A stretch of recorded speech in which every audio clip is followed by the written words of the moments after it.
So we're continuing. I kept expecting one of them to snap and send me plummeting to my death, but it didn't happen. The branches would not break. Rowdy and I climbed and climbed and climbed. We made it to the top. Well, almost to the top. Even Rowdy was too scared to step on the thinnest branches, so we made it within 10 feet of the top. Not the summit, but close enough to call it the summit. We clung tightly to the trees as it swung in the breeze. I was scared, sure, terrified, but it was also fun. We were more than 100 feet in the air. From our vantage point, we could see for miles. We could see from one end of the reservation to the other. We could see our entire world. And our entire world at that moment was green and golden and perfect. Wow, I said. It's pretty, Rowdy said. I've never seen anything so pretty. It was the only time I ever heard him talk like that.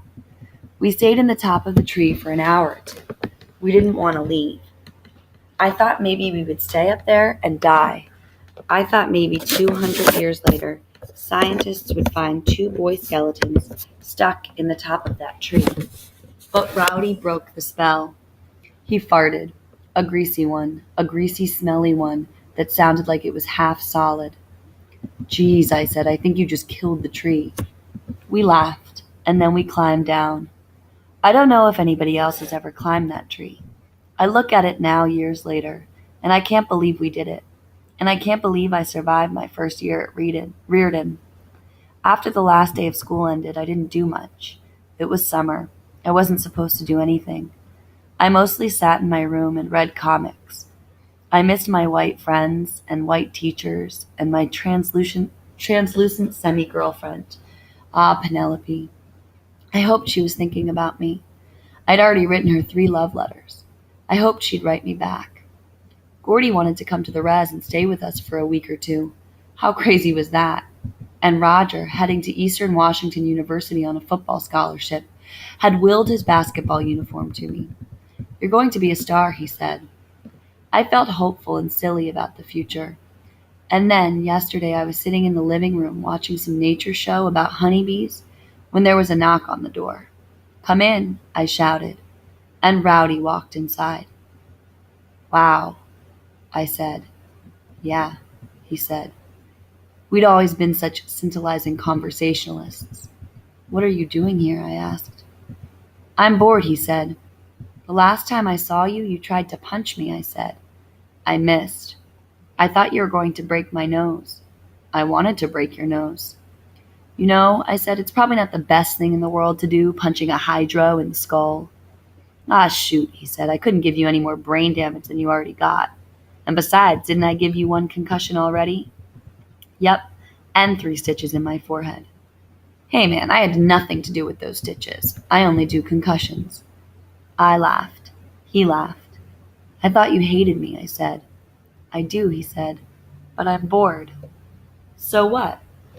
So you want to maybe shoot some hoops? For a second I thought about saying no. I thought about telling him to bite my ass. I thought about making him apologize, but I couldn't. He was never going to change. Let's go, I said. We walked over to the courts behind the high school, 2 old hoops with chain nets. We just shot lazy jumpers for a few minutes. We didn't talk. We didn't need to talk. We were basketball twins. Of course, Rowdy got hot, hit 15 or 20 in a row, and I rebounded and kept passing the ball to him. Then I got hot, hit 21 in a row, and Rowdy rebounded for me. You want to go one-on-one? Rowdy asked. Yeah. You've never beaten me one-on-one, he said, you pussy. Yeah, that's going to change. Not today, he said. Maybe not today, I said, but someday. Your ball, he said, and passed it to me. I spun the rock in my hands. Where are you going to school next year? I asked. Where do you think, dumbass? Right here, where I've always been. You could come to Reardon with me. You already asked me that once. Yeah, but I asked you a long time ago. Before everything happened.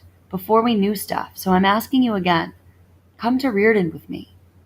Rowdy breathed deeply. For a second I thought he was going to cry. Really, I expected him to cry, but he didn't. I was reading this book, he said. Wow, you were reading a book? I said, mock surprised. Eat me, he said. We laughed. So anyway, he said, I was reading this book About old-time Indians, about how we used to be nomadic. Yeah, I said. So I looked up nomadic in the dictionary, and it means people who move around, who keep moving in search of food and water and grazing land. That sounds about right. Well, the thing is, I don't think Indians are nomadic anymore. Most Indians, anyway. No, we're not, I said. I'm not nomadic, Rowdy said.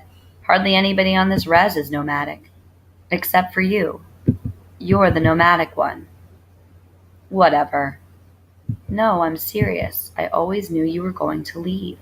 I always knew you were going to leave us behind and travel the world. I had this dream about you a few months ago. You were standing on the Great Wall of China. You looked happy, and I was happy for you.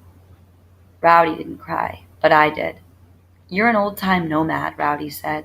You're going to keep moving all over the world in search of food and water and grazing land. That's pretty cool. I could barely talk. Thank you, I said. Yeah, Rowdy said, just make sure you send me postcards, you asshole. From everywhere, I said. I would always love Rowdy, and I would always miss him too. Just as I would always love and miss my grandmother, my big sister, and Eugene.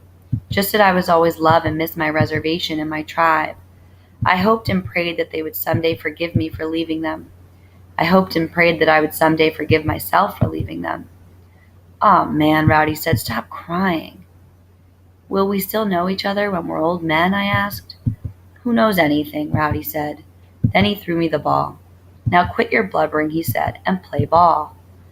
I wiped my tears away, dribbled once, twice, and pulled for a jumper. Rowdy and I played one-on-one for hours. We played until dark. We played until the streetlights lit up the court. We played until the bats swooped down at our heads. We played until the moon was huge and perfect in the dark sky, and we didn't keep score. So that's the end of our novel.